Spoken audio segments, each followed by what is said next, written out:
The most important thing is to zoom out. Use those long-term logarithmic charts.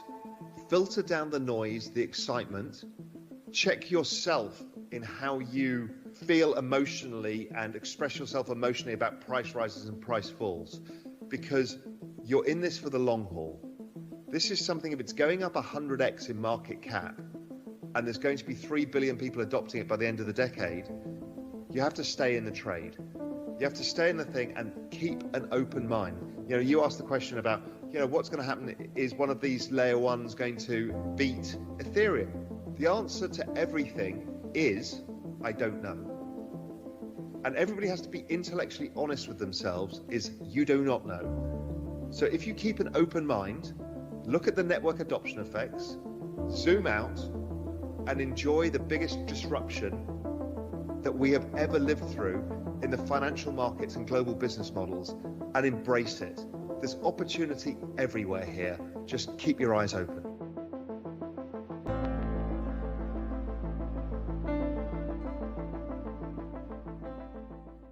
I referred before about the exponential growth in adoption. It's the fastest growth in history. We're currently at 150 million users. If we continue to extrapolate the growth rate, in fact, slow it down from 113 down to 83%, so knock it down by 20% or so, 30%, we get to 1 billion users by 2024.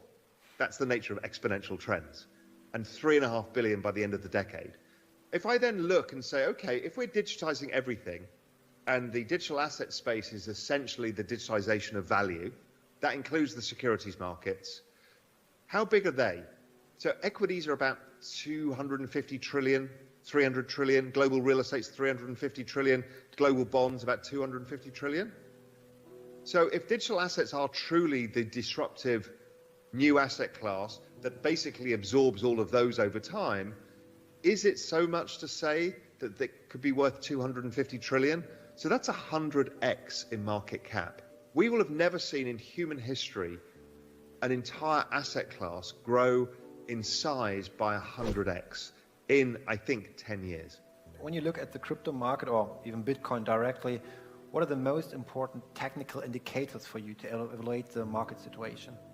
I look at log charts to give me a sense of trend. It's very important not to use linear charts because it keeps doing this and going up and down, but log charts are perfect to understand the most important thing, which is Metcalfe's law, which is network adoption is how you price cryptocurrencies, much like how you price Facebook, Google, and others.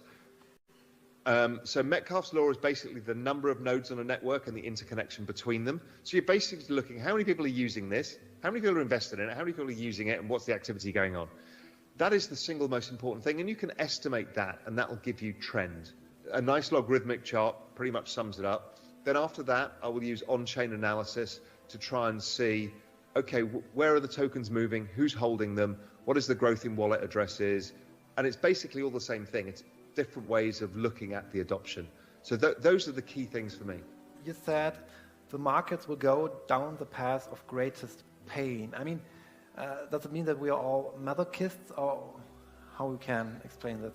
When I say greatest pain is the general, we're not talking about the general investors now who already have tokens. You know, that would be the sell-off. But there's not a lot of pain from a sell-off because most of us are in it for the long run, interestingly. So you get a bit of leverage washout from Asian leverage traders, etc. The pain is the fact that every institution is allocating and wanting to allocate. Many of them have the mandate, but institutions tend to do things on a quarterly or annualized basis. So they're all waiting for their 2022 allocations from their investment committees. And, the worst thing for them is to see the market squeeze higher and higher in front of them. Also, a lot of hedge funds, for example, tend to, and the institutions tend to rebalance at the end of the year. Hedge funds will often close their portfolio because they start again in the new year with a new P&L. So the hard thing for them is if the market goes up in the last 2 months of the year and they're not participating. It's that kind of pain. I think the pain is to the upside because everybody is short the call option, as I say. They haven't bought enough of it and they know it, but they need to get round to it. So more pain is higher markets. The big question here, I think, in the audience too is, when do we see the 100K Bitcoin? in US. I think we'll see. I think we'll see that.